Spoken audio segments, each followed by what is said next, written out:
कैसे हैं आप सब लोग। आशा है अच्छे होंगे। स्वागत है आप सबका एजुकेशन चैनल पर, जिसमें हम देख रहे हैं हिंदी नवनीत कक्षा 9। आइए आज एक नए पाठ को शुरू करते हैं, जो है वीडियो को शुरू करने से पहले चैनल को लाइक कर लीजिए, शेयर कर दीजिए और सब्सक्राइब कर लीजिए। आइए देखते हैं इस वीडियो के माध्यम से एक और पाठ को। एकांकी है बहू की विदा। तो पहले हम इसके लेखक परिचय को देखते हैं, फिर इसके बाद इस एकांकी को पढ़ेंगे। बहू की विदा एकांकी के लेखक हैं विनोद रस्तोगी जी। तो आइए जानते हैं विनोद रस्तोगी जी के परिचय के बारे में। विनोद रस्तोगी का जन्म 12 मई सन 1922 में उत्तर प्रदेश के फारुखाबाद जिले में शमशाबाद ग्राम में हुआ था। आपकी शिक्षा शमशाबाद, फारुखाबाद और कन्नौज में हुई। हिंदी विषय में एमए करने के बाद आप आकाशवाणी के इलाहाबाद केंद्र में नाट्य निर्देशन के पद पर कार्य करने लगे। अब तक आपके 8 उपन्यास और 2 कविताएं संग्रह प्रकाशित हो चुके हैं। आज़ादी के बाद बर्फ की मीनार, गोपा का दान, फिसलन और पाँव, भागीरथ के बेटे आपके प्रकाशित नाटक हैं। आपकी रचनाओं की भावभूमि सामाजिक है। उसमें आधुनिक युग की बदलते परिवेश की संघात से उत्पन्न बौद्धिक चेतना का विस्तार प्रबल है। नए सामाजिक और नैतिक मूल्यों, आधुनिक शिक्षा से उत्पन्न प्रेम समस्या, तिलक दहेज रूढ़ियों जैसे विषयों पर सुंदर एकांकी उनकी भावभूमि हैं। इन एकांकियों में वस्तु योजना, वातावरण, पात्र सभी का संयोजन संतुलित है। विनोद रस्तोगी आधुनिक एकांकीकारों में अपना प्रमुख स्थान रखते हैं। सामाजिक जीवन की अनेक समस्याओं को वे अपने एकांकी की विषय वस्तु बनाते हैं। आधुनिक जीवन में मानसिक कुंठाओं को भी उन्होंने अपने एकांकियों में स्थान दिया है। अनेक रेडियो रूपकों के लेखक विनोद रस्तोगी की एकांकी अपनी शैली में सहज संप्रेषणीय है। आधुनिक हिंदी एकांकीकारों में रस्तोगी जी का विशिष्ट स्थान है। आइए देखते हैं इनके द्वारा लिखी गई एकांकी को। प्रस्तुत एकांकी में एकांकीकार ने अपने समाज में व्याप्त दहेज की समस्याओं की ओर संकेत करते हुए स्पष्ट किया है कि यह समस्या हमारे सामाजिक जीवन को तहस नहस कर रही है। इस एकांकी में एक धनी व्यापारी जीवनलाल अपनी बहू को रक्षाबंधन के अवसर के लिए जीवन को तहस नहस कर रही है। इस एकांकी में एक धनी व्यापारी जीवनलाल अपनी बहू को रक्षाबंधन के अवसर पर इसलिए उसके मायके भेजने से अस्वीकार कर देता है कि बहू मायके वालों ने उनकी दहेज की मांग पूरी नहीं की थी। मायके से आई बहू को भाई को वे खरी खोटी सुनाते हैं और अपनी बेटी को स्वयं के द्वारा दिए गए दहेज की चर्चा आत्म प्रशंसा के रूप में करते हैं। जीवनलाल की पत्नी अपनी बहू के प्रति आत्मीय भाव रखती है। जीवनलाल का पुत्र उनकी पुत्री को लेने उसकी ससुराल गया हुआ है।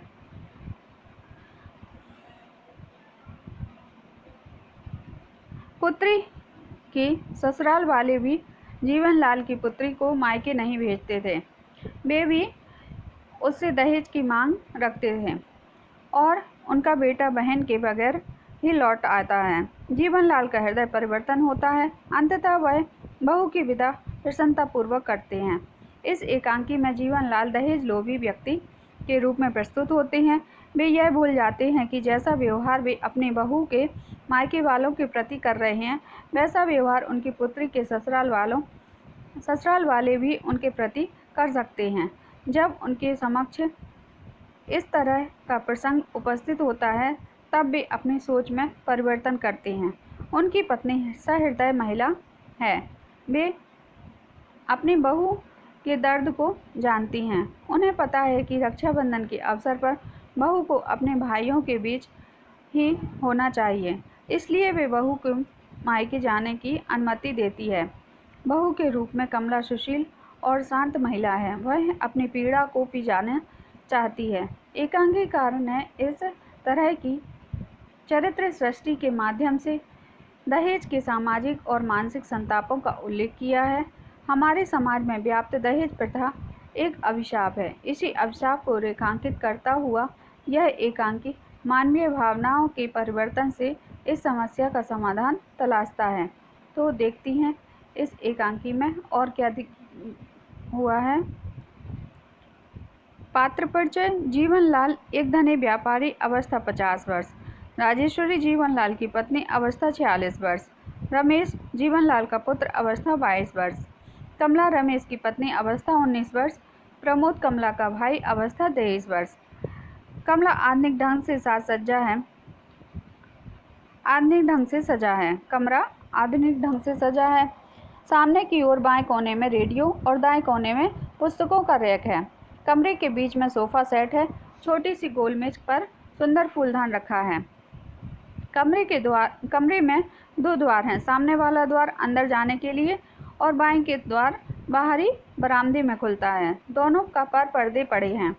दाईं ओर की खिड़की है जो खुली है। पर्दे उठने पर जीवनलाल खिड़की के समीप खड़े हुए दिखाई पड़ते हैं। वे बाहर की ओर देख रहे हैं। आंखों पर चश्मा है। भरे हुए चेहरे पर बड़ी बड़ी मूछें हैं। सिर गंजा है। धोती कुर्ता पहने हैं। मुख पर गंभीरता और समृद्धि के चिन्ह हैं। उससे कुछ दूर हटकर ही प्रमोद विनम्र भाव से खड़ा है। वह पैंट और बुशर्ट पहने हुए, चेहरे पर निराशाजनक करुणा का भाव है। प्रमोद आगे बढ़कर धीमे स्वर में, क्या निर्णय किया आपने?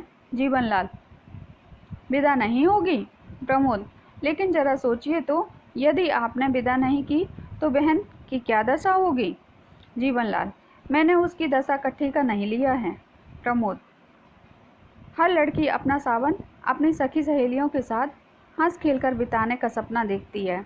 जीवनलाल, जानता हूँ। प्रमोद, यह जानकर भी? जीवनलाल, अपना निर्णय सुना चुका हूँ, विदा नहीं होगी। प्रमोद, यदि मैं कमला को बिना लिए ही गया तो माँ का हृदय टूट जाएगा। जीवनलाल, मैं मजबूर हूँ। अगर माँ बहन का इतना ही ख्याल था तो दहेज पूरा क्यों नहीं दिया? प्रमोद, अपने सामर्थ्य के अनुसार जितना हो सका हमने दिया। फिर भी अगर जीवनलाल, अगर तुम्हारी सामर्थ्य कम थी तो अपनी बराबरी का घर देखते। झोपड़ी में रहकर महल से नाता क्यों जोड़ा? प्रमोद, जी। जीवनलाल, देना तो दूर की बात, बारात की खातिर ठीक से नहीं की गई। मेरे नाम पर जो धब्बा लगा, मेरी शान को जो ठेस पहुंची, भरी बिरादरी में जो हंसी हुई, उस करारी चोट का घाव आज भी हरा है। जाओ कह देना अपनी माँ को, अगर बेटी की विदा कराना चाहती है तो पहले उस घाव के लिए मरहम भेजें। प्रमोद, जी, आप इस समय तो विदा कर दें। हम गोने में आपकी हर मांग को पूरी करने की चेष्टा करेंगे। जीवनलाल, मैंने दुनिया देखी है प्रमोद, ये बाल धूप में सफ़ेद नहीं हुए हैं। और तुम कल के छोकरे मुझे बेवकूफ़ बनाना चाहते हो। प्रमोद, यह आप क्या कह रहे हैं? जीवनलाल, ठीक कह रहा हूँ। मेरा फैसला आखिरी है। विदा तभी होगी जब 5000 नगद इस हाथ में रख दोगे। प्रमोद, यह तो सरासर अन्याय है। शिकायत आपको हमसे है। उस भोली भाली लड़की ने आपका क्या बिगाड़ा है जो विदा न करके आप उससे बदला ले रहे हैं? अगर रमेश बाबू होते, जीवनलाल, तो क्या कर लेता? मेरे सामने मुंह खोलने की हिम्मत नहीं है उसमें। वह मेरा बेटा है। तुम्हारी तरह बड़ों के मुंह लगने की बदतमीजी करने वाला कोई आवारा छोकरा नहीं। प्रमोद, बाबूजी, बेटी वाला समझकर ही आप मेरा अपमान कर रहे हैं। किंतु यह न भूलिए कि आपके भी बेटी है। जीवनलाल, हाँ, हम भी बेटी वाले हैं, लेकिन तुम्हारी तरह नहीं। पिछले महीने हमने अपनी गौरी की शादी हुई है। वह खातिरदारी की बारात वाले दंग रह गए। इतना दहेज दिया कि देखने वालों ने दांतों तले उंगली दबा ली। तुम मेरी बराबरी करोगे? हाँ, बेटी वाले होकर हमारी मूछ ऊंची है, समझे? जी। जीवनलाल, रमेश गया है गौरी की विदा कराने। कुछ देर में उसे लेकर आता ही होगा। मेरी बेटी पहला सावन यहाँ बिताएगी। तुम्हारी बहन के सपने कभी पूरे नहीं होंगे और उसके सपनों के खून का दाग तुम्हारे हाथों और तुम्हारी माँ के आंचल पर होगा, समझे?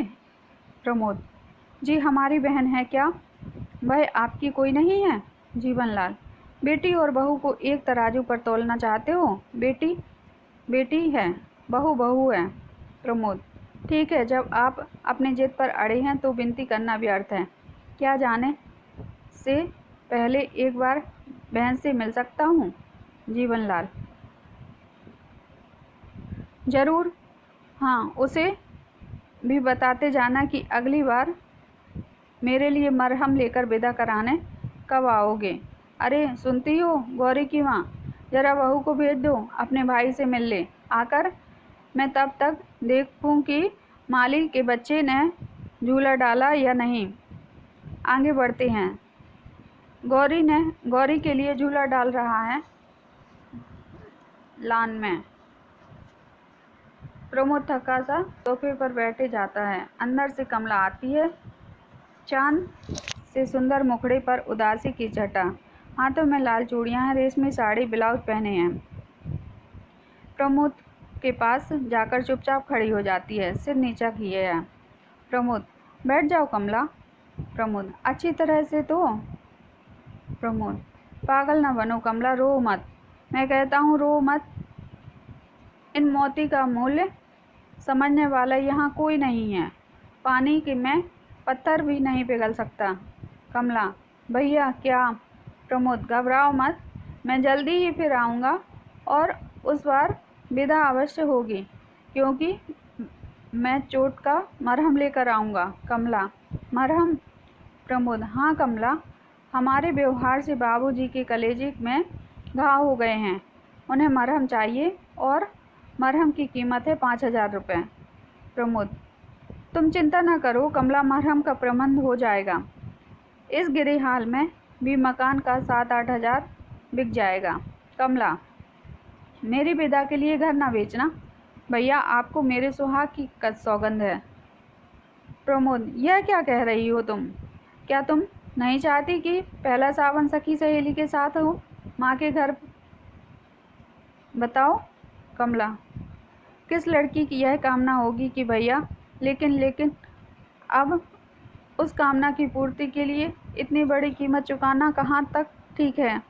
1-2 साल में बिमला का ब्याह भी आपको करना है आवेश में आकर। प्रमोद। लेकिन तुम? कमला। मेरी चिंता आप न करें, सच विदा न होने से मुझे जरा भी दुख न होगा। कमला। गौरी आ रही है, बहुत अच्छा स्वभाव है उसका, हर समय हंसती ही रहती है। उसके साथ रहकर मुझे सखी सहेली की कमी बिल्कुल नहीं अखरेगी, आप विश्वास करें भैया। प्रमोद। लेकिन आज नहीं तो कल रुपया तो देना ही पड़ेगा। कमला। कागज के 2 टुकड़े पर अपना स्नेह और प्यार बेचने वालों के बीच तुम इस तरह कब तक रह सकोगी? कमला। धीरे धीरे सब ठीक हो जाएगा भैया। माँ जी ममता की मूर्ति हैं, बाबूजी जरा जिद्दी स्वभाव के हैं, समय के साथ वे भी सब भूल जाएंगे। प्रमोद।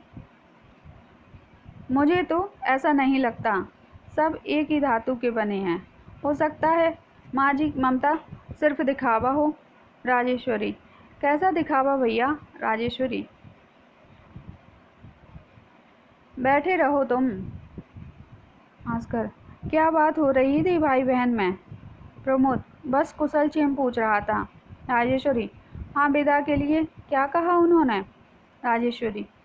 समझ गई, अपनी विदा अपनी जिद के आगे तो वे किसी की नहीं सुनते हैं। जब तुम्हारी चिट्ठी आई थी तभी मना कर रहे थे, मैं तो समझाते समझाते हार गई। क्या कहा उन्होंने? राजेश्वरी। मुझसे शर्म कैसी, मेरे लिए जैसा रमेश वैसे ही तुम। बोलो कितना रुपया चाहते हैं वे?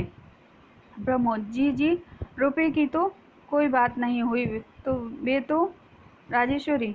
माँ से झूठ बोलते हो, मैं उन्हें अच्छी तरह जानती हूँ, इंसान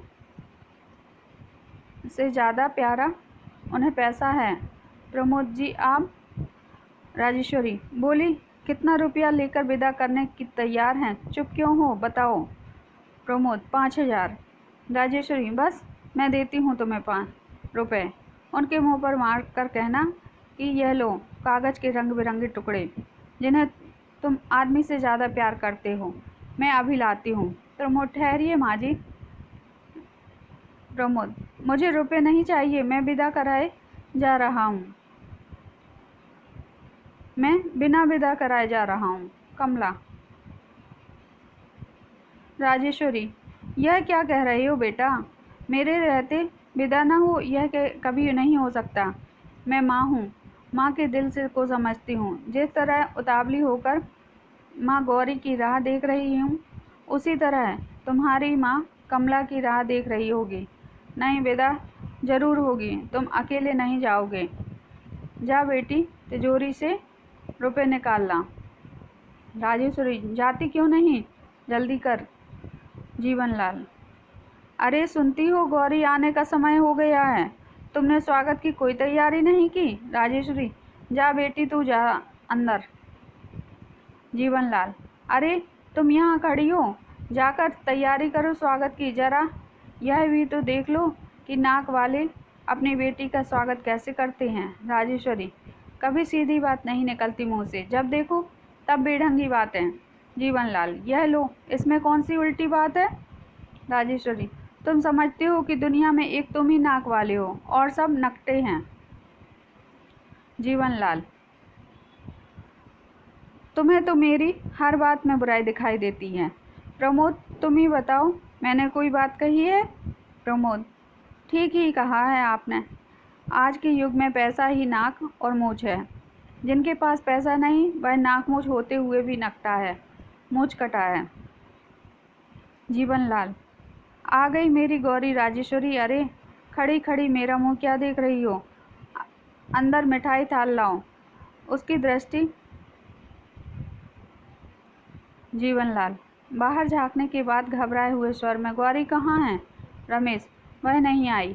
जीवनलाल, नहीं आई? क्यों, तबीयत तो ठीक है? रमेश, जी हाँ। जीवनलाल, फिर उन्होंने विदा नहीं किए? हिल जाता है। प्रमोद बड़े ध्यान से जीवनलाल की ओर देख रहा है। जीवनलाल, विदा नहीं की? क्यों नहीं की विदा? रमेश, कह रहे थे दहेज पूरा नहीं दिया है। जीवनलाल, हमने जीवन भर की कमाई दे दी और उनकी नज़र में दहेज पूरा नहीं दिया गया? लोभी कहेंगे। राजेश्वरी, उन्हें क्यों भला बुरा कह रहे हो? बेटी वाले चाहे अपना द्वार बेचकर भी दे दें, पर बेटों वालों की नाक भौं सिकुड़ी ही रहती है। जीवनलाल, मगर शराफत और इंसानियत? राजेश्वरी, अब शराफत और इंसानियत की दुहाई देते हो? कुछ देर पहले तो। जीवनलाल, चुप रहो तुम। राजेश्वरी, बहुत चुप रही, अब नहीं रहूंगी। आखिर क्या कमी है बहू के दहेज में, मगर तुम हो कि? जीवनलाल, मेरी बेटी की विदा ना करके उन्होंने मेरा अपमान किया है। मैं। राजेश्वरी, तुम भी तो किसी की बेटी की विदा ना करके अपमान कर रहे हो किसी का। जीवनलाल, गौरी की माँ। राजेश्वरी, अभी आंखें नहीं खुली? जो व्यवहार अपनी बेटी के लिए तुम दूसरों से चाहते हो, वही दूसरों की बेटी को दो। जब तक बहू और बेटी को एक साथ नहीं समझोगे, तो तुम्हें सुख नहीं मिलेगा और न शांति ही। जीवनलाल, बहू और बेटी, बेटी और बहू, अजीब उलझन है, कुछ समझ नहीं आता। राजेश्वरी, अगर हर बेटे वाला यह याद रखे कि बेटी वाला भी है, तो सब उलझनें सुलझ जाएं। जीवनलाल, शायद तुम ठीक कहती हो। प्रमोद, अब मुझे बाबूजी आज्ञा दीजिए। जीवनलाल, प्रमोद, मेरी गाड़ी का समय हो रहा है, मैं जा रहा हूँ। मैं जल्दी ही आऊँगा। विश्वास रखें कि इस बार आपकी चोट के लिए मरहम लाना भूलूंगा नहीं। जीवनलाल, ठहरो प्रमोद, मुझे और लज्जित ना करो। बेटी मेरी चोट का इलाज बेटी की ससुराल वालों ने दूसरी चोट से कर दिया। प्रमोद, बाबूजी। जीवनलाल, कभी चोट भी मरहम का काम आ जाती है बेटा। अरे खड़ी खड़ी हमारा मुंह क्या देख रही हो? अंदर जाकर तैयारी नहीं क्यों नहीं करती? बहू विदा नहीं करनी है क्या?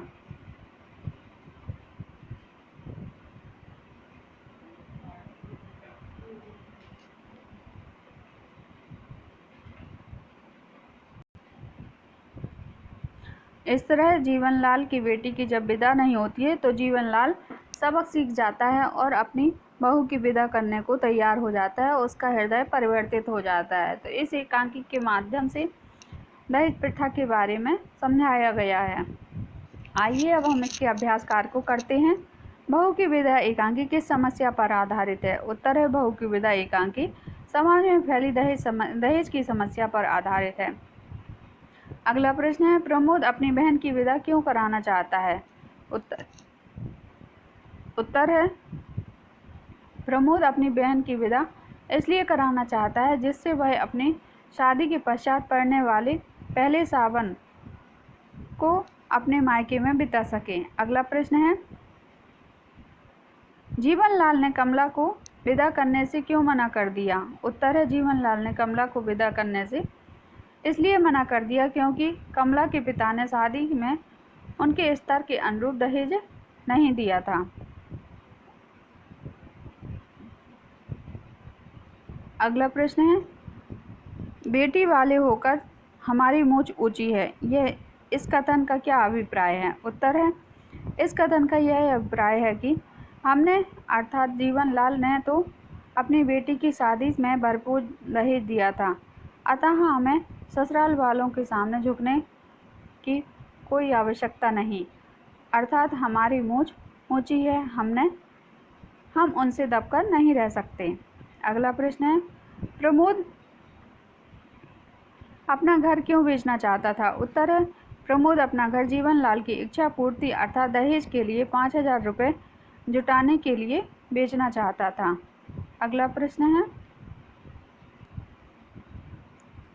राजेश्वरी ने बहू की विदा करवाने के लिए क्या उपाय किया? राजेश्वरी ने को जब यह बात ज्ञात हुई कि उसका पति कमला की विदाई के बदले 5,000 रुपये मांग कर रहा है, तो वह अपने पास से 5,000 रुपये देकर जीवनलाल के मुंह पर मारने की बात कहती है।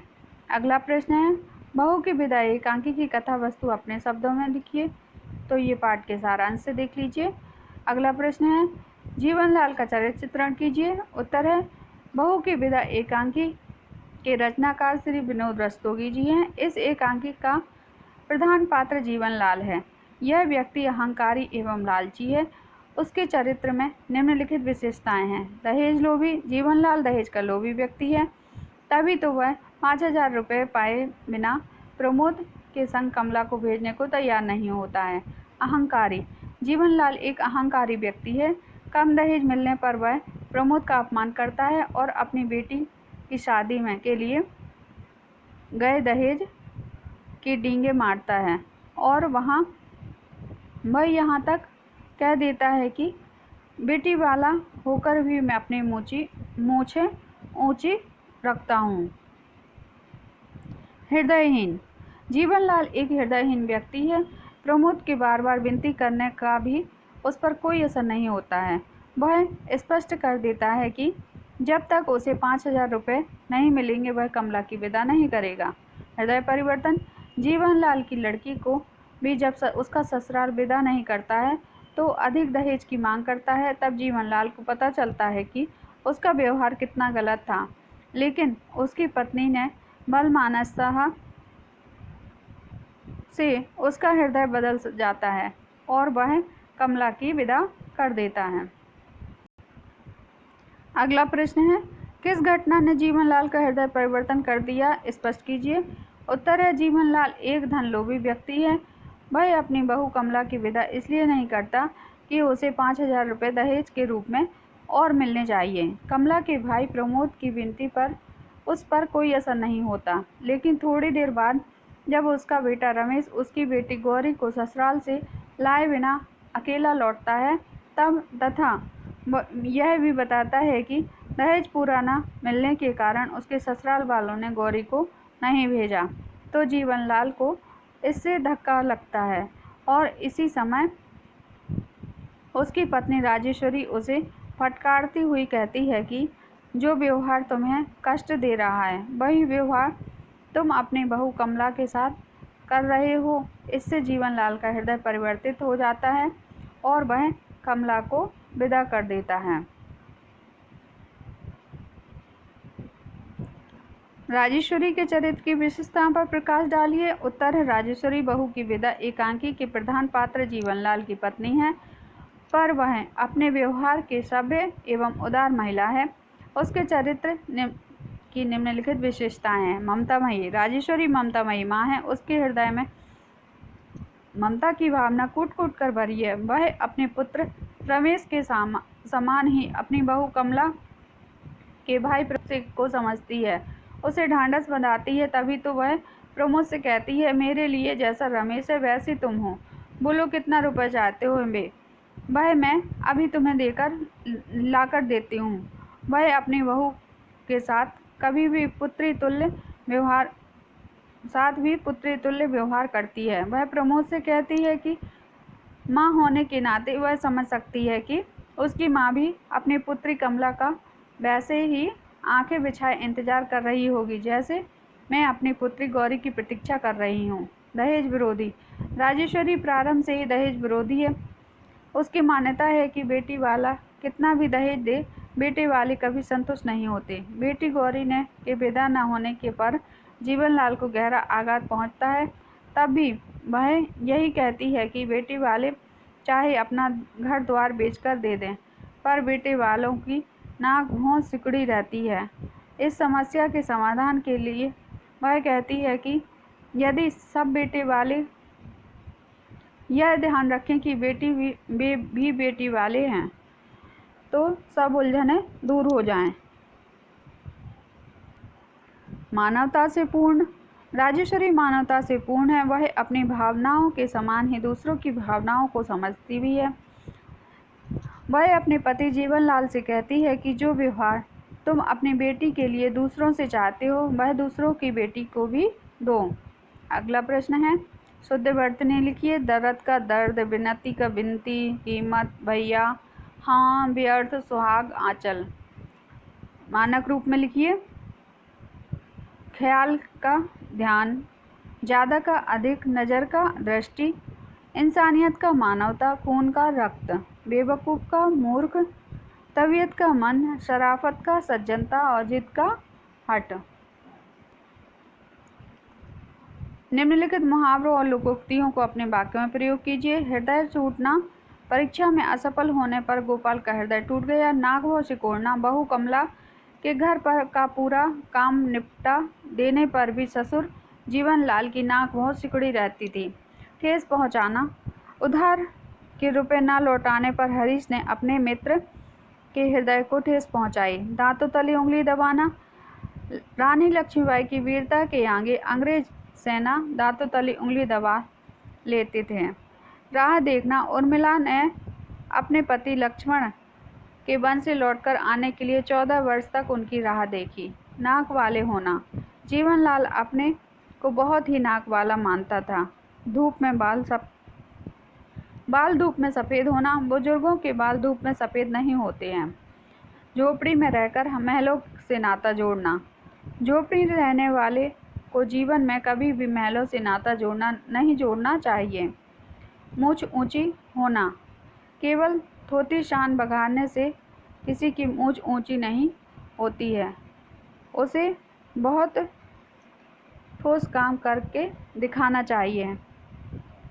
अगला प्रश्न, निम्नलिखित शब्द युग्मों से पूर्ण, पुनरुक्त, अपूर्ण, पुनरुक्त, प्रतिध्वन्यात्मक और भिन्नार्थक शब्द अलग अलग कीजिए। जैसे पूर्ण पुनरुक्त है समझाते समझाते, हंसते हंसते।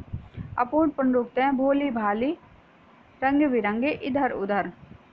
प्रतिध्वन्यात्मक पूर्णोक्त है सखी सहेलियाँ, हंस खेलकर। सुहाग, सुख सुहाग। भिन्नार्थक है माँ बहन, 7 8, भाई बहन, घर द्वार। विलोम शब्द है आशा, निराशा होना चाहिए आशा का, हाँ, आशा का निराशा, पराया का अपना, न्याय का अन्याय और कुरूप का सुंदर। ये सब सारांश देख लीजिए आप। हम इसके पाठ को पढ़ चुके हैं, आप सारांश को देख लीजिए और इस सारांश के माध्यम से